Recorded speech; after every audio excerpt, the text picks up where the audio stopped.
Hello everyone, welcome back to the Jadai academy.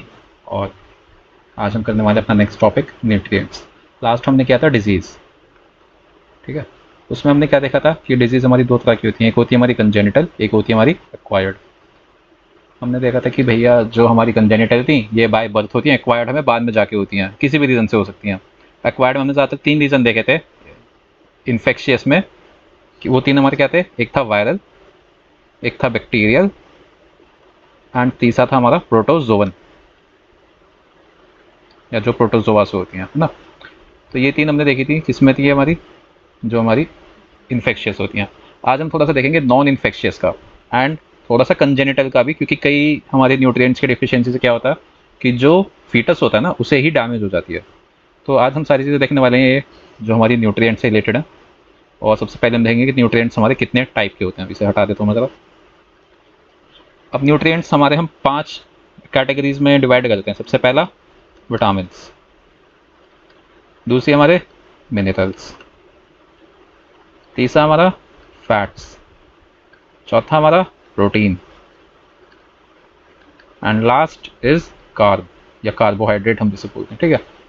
तो vitamin and minerals ये दोनों मिलकर बनाते हैं हमारे माइक्रो न्यूट्रिएंट्स, माइक्रो न्यूट्रिएंट्स। और कार्ब्स, प्रोटीन और फैट तीनों मिलकर हमारे क्या बनाते हैं, मैक्रो न्यूट्रिएंट्स। इनकी डेफिनेशन और प्रॉपर्टीज पे ज़्यादा नहीं जाना, वो पूछता भी नहीं है कभी पेपर में, बस पता होना चाहिए क्लासिफिकेशन जो है इनका, माइक्रो और मैक्रो न्यूट्रिएंट्स का। सबसे पहले हम करेंगे अपना वाइटामिन से शुरू। तो एक चीज़ समझो कि हमारी जो बॉडी है उसे न्यूट्रिएंट्स की ज़रूरत क्या है। तो अगर हमारी बॉडी को ग्रो करना है या उसे अपनी मेंटेनेंस करनी है, ये स्पेलिंग गलत है, यहाँ स्पेलिंग सही कर देना, ठीक है। या उसे रिप्रोड्यूस करना है, कुछ भी हमारी बॉडी में जो हो रहा है वो सब कुछ हमारे न्यूट्रिएंट्स की ही वजह से होगा। अब तुम कहोगे ग्रोथ और मेंटेनेंस का समझ आता है, रिप्रोडक्शन का यहाँ पे कैसा आ गया, हम आगे देखेंगे कि एक हमारा विटामिन होता है जिसे हम क्या बोलते हैं, एंटी स्टेरिलिटी विटामिन। और ये हमारा पेपर में पूछा भी जा चुका है प्रीवाईक्यूज में। एंटी स्टेरिलिटी, मैं विटामिन की लिख रहा हूँ यहाँ पे, एंटी स्टेरिलिटी विटामिन। एक होता है हमारा जो कि हमारे फीटस की ही ग्रोथ को अफेक्ट कर देता है, उसके सेंट्रल नर्वस सिस्टम की ग्रोथ को खराब करके। तो ये कौन कौन से हमारे विटामिन है, कौन कौन से हमारे मिनरल्स हैं जिनकी वजह से ये सब कुछ चीज़ें होती हैं, ये हम आगे देखेंगे। अब सबसे पहले हम स्टार्ट करेंगे विटामिन के साथ, ठीक है। यहाँ पे करते हैं स्टार्ट विटामिन। तो विटामिन में हम देखें अगर, तो ये हमारे होते हैं catalyst for growth. These are the catalyst for growth. वैसे ये चीज़ तुम सब में भी लिख सकते हो, कोई ये ऐसा स्पेसिफिक नहीं है किसी एक चीज़ के लिए। मिनरल्स भी चाहिए हमें ग्रोथ के लिए, फैट्स भी चाहिए हमें ग्रोथ के लिए, प्रोटीन भी चाहिए, कार्ब्स भी चाहिए। तो एज सच इनकी अलग अलग कोई डेफिशिएंसी वो डेफिनेशंस नहीं है। हाँ, इनके जो पार्ट्स आ रहे हैं जैसे vitamin A B C D E K, इनकी हमें देखनी है जो भी हमारी प्रॉपर्टीज़ और डेफिनेशन है। डेफिनेशन किसी की भी नहीं है, इनकी बस प्रॉपर्टीज़ ही हैं। वैसे तो फंक्शन क्या है कि उस बेस पे हम इन्हें डिवाइड करते हैं। तो सबसे पहले विटामिन का हम क्लासिफिकेशन करते हैं दो कैटेगरीज में। वो दो कैटेगरीज हमारी कौन कौन सी हैं, एक है हमारी फैट सॉल्युबल विटामिन और दूसरे हैं हमारे water soluble vitamin. Fat soluble vitamin हमारे कौन कौन से होते हैं, सबसे पहले फैट सॉल्युबल कौन से हैं, जो हमारे फैट में ढंग से डिजोल्व हो जाते हैं, वो हमारे फैट सॉल्युबल। तो इसमें हमारा ए हो गया, vitamin A, vitamin D, vitamin E and vitamin के। ये चारों हमारे आते हैं किसमें, फैट सॉल्युबल में। वाटर सॉल्युबल में कौन कौन सा आते हैं भैया जी, बी और सी। तो इसे याद कैसे रखेंगे, बी सी, जो तुम पानी के साथ घोल दो वो बी सी में आ गए। और फैट सॉल्युबल उसके अलावा जो भी हैं सारे हमारे फैट सॉल्युबल में जाएंगे। तो हम यहाँ से स्टार्ट करते हैं विटामिन ए से। सबसे पहला है अपना विटामिन ए। तुमने तुमने और कुछ कभी बचपन में पढ़ा हो या ना पढ़ा हो, तुमने ये जरूर पढ़ा होगा कि अगर आंखें खराब है ना तो गाजर खाओ। क्यों खानी है, क्योंकि उसमें विटामिन ए बहुत अच्छे से है। तो विटामिन ए का हमारा फर्स्ट एंड फॉरमोस्ट फंक्शन आता है क्या, द आई हेल्थ। ये इसका आता है फर्स्ट फंक्शन, सबसे ज़्यादा इसका यही है। देखिए ठीक है, आई से हमारा कुछ भी रिलेटेड पूछेगा ना पेपर में, 90% चांसेस हैं कि उसका आंसर जो है विटामिन ए से कहीं रिलेटेड होगा। अब इसका केमिकल नेम देखना होता है, हमें सभी विटामिन का केमिकल नेम भी देखना है। अब क्योंकि आई की हेल्थ से रिलेटेड है, उसमें हमारा एक पार्ट होता है रेटिना, तो उसी से हमारा रिलेट कर सकते हैं कि विटामिन ए का केमिकल नेम है रेटिनल। क्या है, रेटिनल या रेटिनॉल। या कैरोटीन, कैरेट से ध्यान रखना इसे, कैरेट से carotene, carrot is the richest source of vitamin A. तो इसके अब हम सोर्सेज देख लेंगे। कैरेट हो गया सबसे पहले तो, फिर हमारी इसी में फिश हो गया, और भी कई सारे होते हैं। इसकी डेफिशिएंसी से क्या होगा हमें, इसकी डेफिशिएंसी से होती है नाइट ब्लाइंडनेस, आंखों से ही रिलेटेड होंगी जो भी होंगी, ध्यान रखना, ठीक है। इसके अलावा एक होती है हमारी कैरेटोमलेशिया, कैरेटोमलेशिया। अब हम नेक्स्ट पे आते हैं अपना विटामिन बी। विटामिन बी जो है ना, ये हमारा मोस्ट कॉम्प्लेक्स विटामिन कॉम्प्लेक्स है, मोस्ट कॉम्प्लेक्स विटामिन कॉम्प्लेक्स। ऐसा क्यों बोल रहा हूँ मैं, ये मोस्ट कॉम्प्लेक्स विटामिन कॉम्प्लेक्स हमारा, वो मोस्ट कॉम्प्लेक्स विटामिन कॉम्प्लेक्स, तो ये इतना विटामिन कॉम्प्लेक्स नहीं है, कुछ और है, मोस्ट कॉम्प्लेक्स विटामिन ग्रुप है, ठीक है ना, मोस्ट कॉम्प्लेक्स विटामिन ग्रुप। तो इसमें क्यों है ऐसा, क्योंकि इसके हमें पढ़ने होते हैं 8 पार्ट्स, 8 होते हैं टोटल, हम 8 के 8 नहीं करेंगे, लेकिन 8 इसके सब पार्ट्स हैं, उन सब के हमें नेम तो मिनिमम देखने ही देखने हैं। सबसे पहला B1, B2, B3, B5, कभी सोचो B4, B5, B5 के बाद B6, B6 के बाद B7, B7 के बाद B9, B9 के बाद B12। अब हमें इनके केमिकल नेम्स देखने हैं, केमिकल नेम्स याद रखना, केमिकल नेम्स वो पूछता है पेपर में कई बार, वो कौन, जो हमारे पेपर बनाने वाले भैया हैं। तो B1 का केमिकल नेम होता है थायामिन। अब इनका एक केमिकल नेम नहीं है, इनके ना कई सारे केमिकल नेम होते हैं, तो ये थायामिन इसका वो रूट है जिससे तुम वर्ड को फिगर आउट कर लोगे अपने पेपर में, ठीक है ना। जैसे मैं यहाँ पे तुम्हें रेटिनल लिखवा या इसमें तो चल अलग अलग लगता है, और मान लो मैं सिर्फ रेटिना और ये ही होते रेटिनॉल, तो मैं इसका तुम्हें रेटिना लिखवा सकता था कुछ कि रेटिना से ही रिलेटेड होगा, तो तुम पेपर में बता सकते ना रेटिनल या रेटिनॉल ही होगा। ऐसे यहाँ पे पेपर में जो भी आएगा तुम्हारा वो थायामिन उसमें रूट होगी, ध्यान रखना।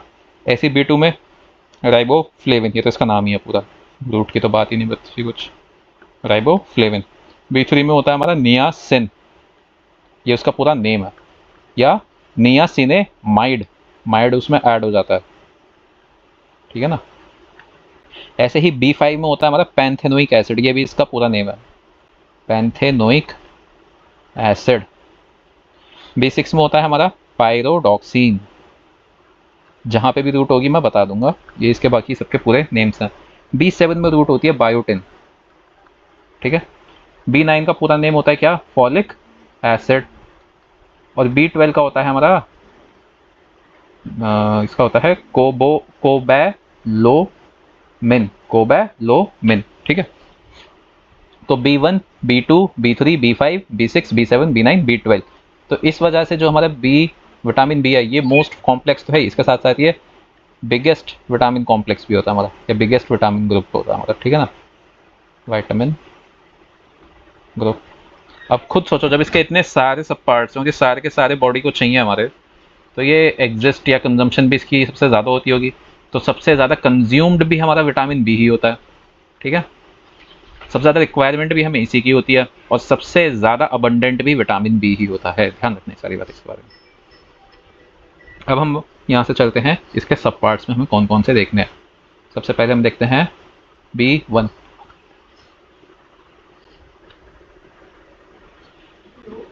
B1, B1 का काम क्या है, to produce enzymes to break down blood sugar. Blood sugar जो होता है हमारा, इसका ब्रेक डाउन कौन करता है, हमारा B1, ठीक है। तो ब्लड शुगर का break down is done by vitamin B1। इसके सोर्सेज हमारे कौन कौन से भैया जी, मेजर सोर्सेज इसके हैं हमारे यीस्ट या पोर्क या सीरियल्स, ठीक है।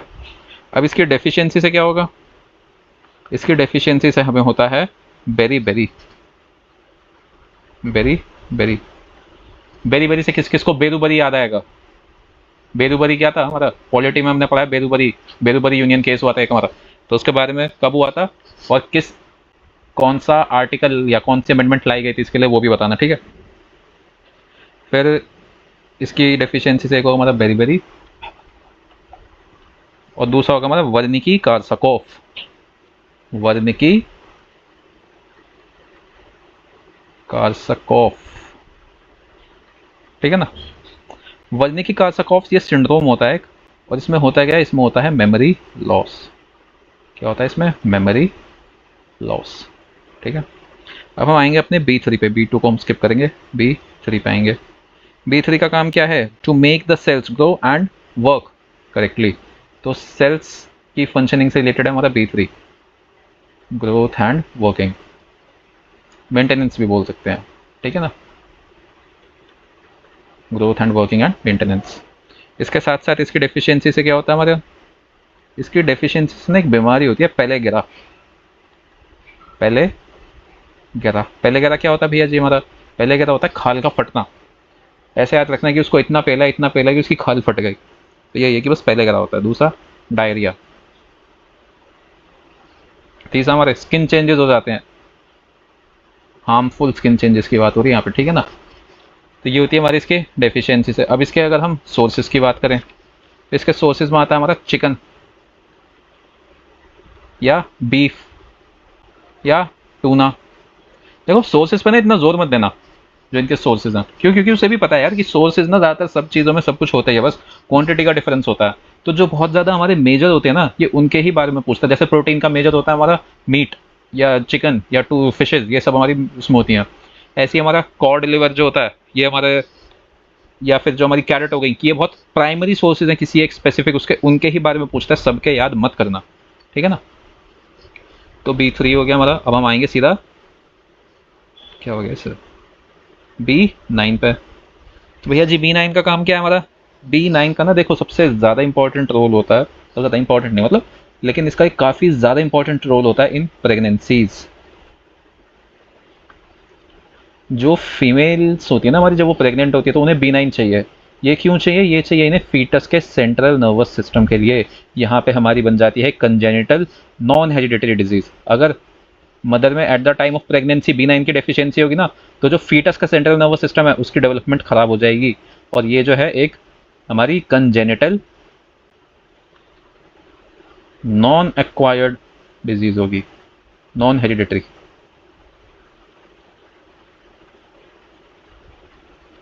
ठीक है, नॉन हेरिडिटरी डिजीज हो जाएगी। ये पूरा लिख लेना, आगे स्पेस नहीं थी। तो प्रेगनेंसीज में B9 हमारा बहुत ज़रूरी होता है, वरना फीटस का सेंट्रल नर्वस सिस्टम जो है खराब हो जाएगा। अब इसके अगर हम सोर्सेज की बात करें, सोर्सेज क्या है इसके भैया जी, सनफ्लावर। सनफ्लावर इसका जो है एक मेजर सोर्सेज में होता है, प्राइमरी सोर्सेज में, तो इसे याद रखना, ठीक है। बाकी सीड्स हो गए, वेजिटेबल्स हो गई, ऐसी चीज़ें हैं, मतलब वही जो बाकी सब में होती हैं। तो B9 का इससे तुम बता सकते हो कि फंक्शन क्या है। फंक्शन हो गया making of DNA and RNA। जब कोडिंग ही हमारे सेल्स में अच्छे से नहीं होगी, तो नर्वस सिस्टम 110% खराब होगा। ये चीज़ ध्यान रखना। इस वजह से आगे चल के कभी भी, जैसे तुम लोग की शादी होती है, वाइफ प्रेग्नेंट है, तो उसको B9 हमेशा अच्छे से देना, ताकि जो तुम्हारा ऑफस्प्रिंग है उसकी बहुत ही हेल्दी लाइफ हो, ठीक है ना। फिर आता है हमारा B12, जो कि हमारा विटामिन B का लास्ट है। तो B12 की अगर हम बात करें तो ये हमारे होता है नर्वस सिस्टम के लिए। अब तुम कहोगे ये भी नर्वस सिस्टम के लिए, वो भी नर्वस सिस्टम के लिए, पागल बना रहा क्या भाई। तो नहीं, ये होता है हमारा एडल्ट्स में। वो था इन्फेंट्स के लिए कि at the time of pregnancy. ये है एडल्ट्स का, अगर हमें नर्वस सिस्टम हेल्दी रखना है तो उसके लिए हमारा होता है B12, ठीक है ना। इसकी डिफिशियंसी से न्यूरोलॉजिकल प्रॉब्लम्स हो सकती हैं हमें। क्या हो सकती हैं, न्यूरोलॉजिकल एंड मोटरी प्रॉब्लम्स। मोटर सेंसर्स जो होते हैं ना, मोटरी न्यूरॉन्स, उन सब की प्रॉब्लम होती हैं। तो इसके अगर हम सोर्सेज की बात करें, तो इसके सोर्सेज में आता है हमारा आलमंड्स आ गए, हमारे मीट आ गया इसमें ही, तो यही है, बाकी सब वही कॉमन से है। अब एक क्वेश्चन पूछा था एसएससी ने पहले कि which vitamin complex, which vitamin, या फिर बस can be stored in liver for years, कि ऐसा कौन सा हमारा विटामिन है जिसे हम लिवर में स्टोर कर सकते हैं फॉर ईयर्स। तो उसका आंसर हमारा क्या था भैया जी, विटामिन B12, ये था हमारा उसका आंसर, ठीक है ना। तो यहाँ पे हमारा विटामिन B का जो कॉम्प्लेक्स है ये खत्म होता है। सिर्फ 4 ही हमें करने हैं। कौन कौन से थे वो हमारे, vitamin B1, B3, B9 and B12। अब हम देखेंगे अपना विटामिन सी।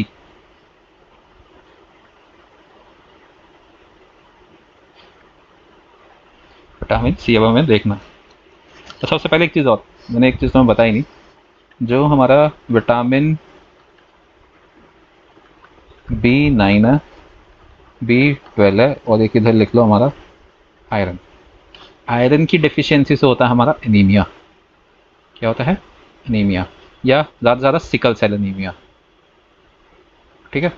अगर हमसे पूछता है कि हमारा B9 की डेफिशिएंसी से कौन सी वो होती है एनीमिया, तो वो होती है हमारी मेगालोबैस्टिक एनीमिया। कौन सी? मेगालोबैस्टिक एनीमिया, यानी ये हमारी इन्फेंट्स में होगी, ध्यान रखना। और B12 की डेफिशिएंसी से होता है परनिक्यूअस एनीमिया। परनिक्यूअस एनीमिया, ये चीज़ें याद रखना अच्छे से। ठीक है भैया। तो ये हो गया हमारा आयरन, B9, B12, इनकी वजह से कौन कौन से एनीमिया। आयरन की वजह से normal anaemia, sickle cell anaemia. Vitamin B9 की कमी से मेगालोबैस्टिक एनीमिया, B12 की कमी से परनिक्यूअस एनीमिया। अब हम करेंगे विटामिन सी। विटामिन सी का केमिकल नेम, इसको मैं ज़रा लाइन से सेपरेट कर दूँ एक।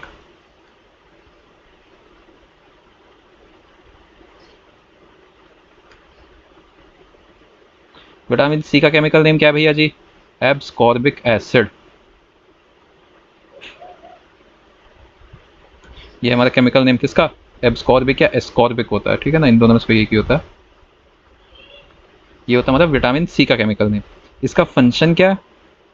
तो इसका फंक्शन होता है हमारा कोलेगन प्रोडक्शन। क्या होता है? Collagen production, this is the function. उसके साथ साथ wound healing and bone formation. Bone formation, ये हमारे फंक्शंस होते हैं किसके? विटामिन सी के। इसकी डेफिशिएंसी से क्या होगा हमें? इसकी, इसे मैं यहाँ लिख देता हूँ, इसकी डेफिशिएंसी से होता है हमें स्कर्वी। और लाइन खींच देते हैं यहाँ पे। और इसके सोर्सेज क्या हो गए हमारे? इसके सोर्सेज में आता है हमारा एक बहुत ही इसका प्राइमरी सोर्स है ब्लैक करंट आइसक्रीम, या ब्लैक करंट सोडा जो तुम पीते हो, ब्लैक करंट आइसक्रीम या ब्लैक करंट सोडा। कई लोगों ने तुम में से पिया भी होगा, मुझे भी सोडे का बहुत शौक था बीच में। ज़्यादा मत पिया करो, लिमिट होती है उसी में पिया करो, ठीक है ना। फिर आता है हमारा विटामिन डी। विटामिन डी, अब विटामिन डी का भैया जी केमिकल नेम, इसमें रूट बताऊंगा मैं तुम्हें, वो होती है calciferol. Calciferol, this is the root for vitamin D. इसका फंक्शन क्या है भैया जी? फंक्शन है इसका healthy mineralisation of bone. Healthy mineralisation of bones. इससे मतलब क्या है हमारा? देखो, तुम्हारी बोन को पूरी लाइफ टाइम कैल्शियम चाहिए, और फॉस्फोरस कंपाउंड्स भी होते हैं तुम्हारी बोन में, तो उससे ये सारी चीज़ें बार बार एब्जॉर्ब भी करती होती हैं। अगर तुम्हारी बॉडी में एम्पल विटामिन डी नहीं होगा ना, तो ये जो वो एब्जॉर्ब कर रही थी अभी तक मिनरल्स को, ये उसकी रुक जाएगा। यानी तुम कैल्शियम खाते रहोगे, बट अगर तुम्हारी बॉडी में विटामिन डी की डेफिशिएंसी है, तो उस कैल्शियम का कुछ फायदा नहीं होगा। क्यों? क्योंकि तुम्हारी बॉडी उसे एब्जॉर्ब ही नहीं कर पाएगी। तो ये जो तुम्हारी एब्जॉर्प्शन है ना मिनरल्स की, इसको हेल्दी कौन रखता है, इसको एफिशिएंट कौन बना के रखता है? हमारा विटामिन डी। ठीक है। अब भैया जिसकी डेफिशिएंसी से बोन रिलेटेड ही होंगी भैया जो बीमारियां होंगी, जैसे हमारी रिकेट्स हो गई। ठीक है। सोर्सेज की अगर हम इसके बात करें, तो इसके सोर्सेज में आता है हमारा सन। सभी को पता है सन ही इसका प्राइमरी सोर्स है, बाकी फैटी एसिड्स हो गए और भी चीज़ें होती हैं, वो फैटी फिश, सॉरी। ठीक है ना। अब हम बात करें, अच्छा इसमें ना तुम कोई भी मीट प्रोडक्ट भी रख सकते हो। क्यों? क्योंकि जो भी मीट प्रोडक्ट है वो किसी एनिमल से आया होगा। अब भैया जो मीट प्रोडक्ट है वो तो हमारा सन में ही, जो मतलब एनिमल है वो कभी ना कभी तो हमारा धूप में निकलता ही होगा। उसको धूप मिली है ना, तो धूप में उसको विटामिन डी मिला है ना धूप से। तो जो भी हमारे मीट प्रोडक्ट्स हैं सबके सब हमारे विटामिन डी में आएंगे ही आएंगे। कोई ऐसा चांस ही नहीं है कि उसमें वो ना आए। Next is vitamin E. भैया जी विटामिन ई का इसके जो होते हैं हमारे, इसको हम बोलते हैं टोसोफेरॉल या ट्राइएनॉल। टोसो ट्राइएनॉल। तो टोसो इसमें होता है, और उसके साथ फेरॉल या ट्राइएनॉल हम लगाते हैं। ठीक है। अब इसका फंक्शन क्या है, टू प्रिवेंट ऑक्सीडेटिव स्ट्रेस। हमारी बॉडी में ऑक्सीडेटिव स्ट्रेस बनता है, उसको रोकता कौन है, हमारा विटामिन ई। ऑक्सीडेटिव, और इसके आगे लिख लेना यहाँ पे स्ट्रेस, ठीक है ना। अब इसकी डेफिशिएंसी से होता है हमारा हेमोलिटिक अनीमिया। एक और अनीमिया तुम्हें देखने को मिलेगा यहाँ पे, कौन सा, हीमोलिटिक अनीमिया। पीछे कौन कौन से अनीमिया देखे थे, नॉर्मल अनीमिया जिसे हम सिकल सेल अनीमिया के साथ भी लेके चलते हैं, पर्नीकियस अनीमिया, मेगालोबैस्टिक अनीमिया। उनके भी सोचना कौन कौन से विटामिन की डेफिशिएंसी से वो हो रहा था हमारा। कौन सा होता था मेगालोबैस्टिक अनीमिया के लिए, हमारा कौन सा रिस्पॉन्सिबल था, B9, और पर्नीकियस अनीमिया के लिए B12, और हेमोलिटिक अनीमिया के लिए विटामिन ई, ठीक है। इसका सोर्स हमारा एलमंड्स हो गए, क्या हो गए, एलमंड्स। अब हम आते हैं अपने नेक्स्ट पे, विटामिन ई हो गया हमारा। अब विटामिन के पे आ जाते हैं।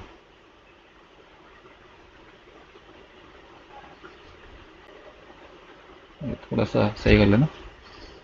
तो विटामिन के की अगर हम बात करें, इसका केमिकल नेम होता है फिलोक्विनोन। फिलोक्विनोन, ये होता है इसका केमिकल नेम, ठीक है भैया जी। अब इसका फंक्शन क्या है, हमारा ब्लड क्लॉटिंग जो होती है इसी की वजह से होती है। किसकी वजह से, विटामिन के। इसकी डेफिशिएंसी से होती है अनयूजुअल ब्लीडिंग। भैया ब्लड जब क्लॉट ही नहीं हो पाएगा तो खून तो बहता रहेगा ना चोट लगने पे, तो unusual bleeding happens because of deficiency of vitamin के।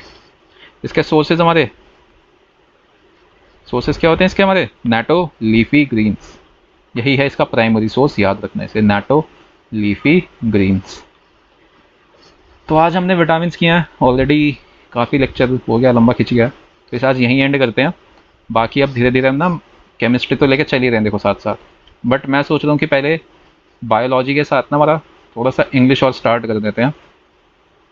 तो इंग्लिश में सबसे पहले लेके आऊँगा मैं वन वर्ड सब्सटीट्यूशंस या इडियम्स एंड फ्रेजेस में से कोई एक। अच्छा ये होंगे कौन से, याद करो, मैं बोलता हूँ स्मार्ट स्टडी करेंगे तो ये सारे होंगे हमारे PYQs जो कि अभी भी पूछे जाते हैं या जो सबसे ज़्यादा अभी तक पूछे गए हैं, ठीक है ना। तो इसी के साथ साथ अपना लेक्चर यहाँ पे एंड करते हैं। And may the force be with you, may the force be strong with you, I will say. और जिन लोगों ने नहीं देखी, डेली डेली 5-5 10-10 मिनट की देख लेना यार, अच्छी लगेगी मूवी, ठीक है ना। अच्छी है, अपने टाइम से काफ़ी आगे एक मूवी थी स्टार वॉर्स के जो सीरीज़ थी पूरी, ठीक है। चलो मिलते हैं next time and see you.